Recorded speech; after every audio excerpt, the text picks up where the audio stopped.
You know, in the world of fast food, every single day is a fight for customers. So what if I told you a business could just take its busiest day of the week off? And not just survive, but absolutely dominate. Well, that is the wild story of Chick-fil-A, and we're going to unpack exactly how they pull it off. Okay, let's just look at the numbers for a second, because they are kind of nuts. Your average Chick-fil-A restaurant pulls in more than 3 times the annual sales of a KFC. And here's the kicker. They're doing this while being closed one day every single week. That's not just successful, that's on a whole other level. So you hear this line going around, and honestly, it's not really a joke.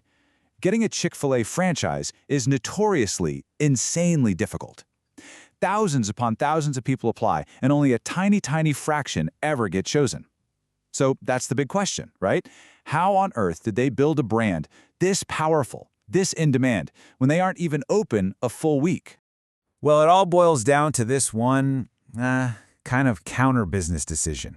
At the very heart of this brand is a paradox. It's a choice that goes against everything you learn in business school, but that very choice became the foundation of their whole empire. And you already know what it is.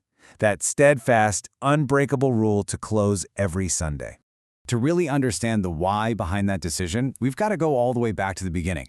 See, the story of Chick-fil-A isn't just about chicken sandwiches, it's really the story of its founder, S. Truett Cathy, a man whose entire worldview was shaped by the hardships of the Great Depression. So picture this. It's 1946, right after World War II. Truett Cathy and his brother open up this tiny little diner called the Dwarf Grill. I mean, we're talking a few tables and some stools at a counter. But from day one, literally the first day they opened their doors, one rule was already set in stone, a principle that would outlast the diner itself. It would never, ever be open on a Sunday. Now that's one thing when you're a small neighborhood diner, but what happens when that business starts to grow and grow into a national chain? All of a sudden, that personal choice becomes a massive corporate policy, and as you can imagine, a lot of outsiders looked at that and thought it was a pretty silly, if not terrible, business decision. I mean, just imagine it. You're expanding into shopping malls, right? The absolute epicenter of weekend commerce. And the mall managers were just baffled. They're like, wait, you want to close during the busiest shopping hours of the entire week?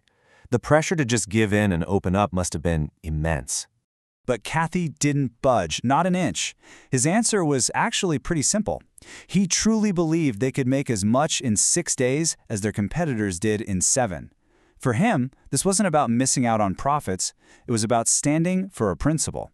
You see, for S. Truett Cathy, who was a devout Southern Baptist, that closed on Sunday sign was never a financial mistake. As he put it, it was a silent witness, a public statement of his values that he felt was more powerful than any marketing campaign could ever be.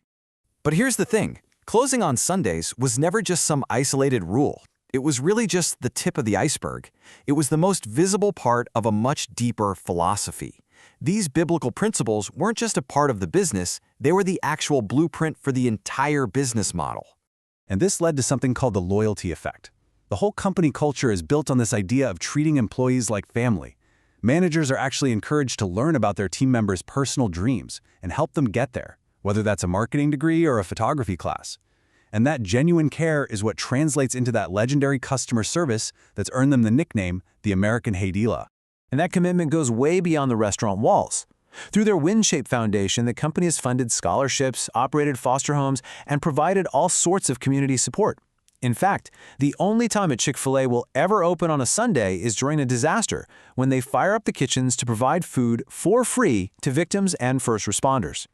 Now, as you can probably imagine, a company that so publicly wears its traditional Christian values on its sleeve was pretty much bound to have moments of conflict in the modern cultural landscape. It became kind of unavoidable as they grew into a household name. And that collision really came to a head in 2012. The founder's son and then president, Dan Cathy, made public comments expressing his support for the traditional definition of marriage. Those remarks ignited an absolute firestorm of controversy, leading to widespread debate and calls for boycotts. So, in the wake of all that, Chick-fil-A did adjust its corporate donation strategy, and they steered clear of some organizations. However, one thing they never changed was their foundational mission statement. It's still on their website to this day, to glorify God and have a positive influence on everyone they encounter. So after all the history, the principles, and the controversies, what is the ultimate legacy here? what does that closed on Sunday sign truly represent today? Well, I think it all comes back to this simple but really profound idea from the founder himself. The product, the chicken sandwich, was always secondary. The real business, as he saw it, was the business of people, treating employees with dignity, serving customers with care, and giving back to the community. And so that closed sign has become more than just a schedule, right? It's a quiet, weekly reminder, that silent witness he talked about, and it kind of invites all of us to ask a simple question. In the relentless pace of our modern lives, are we actually making time for what truly matters?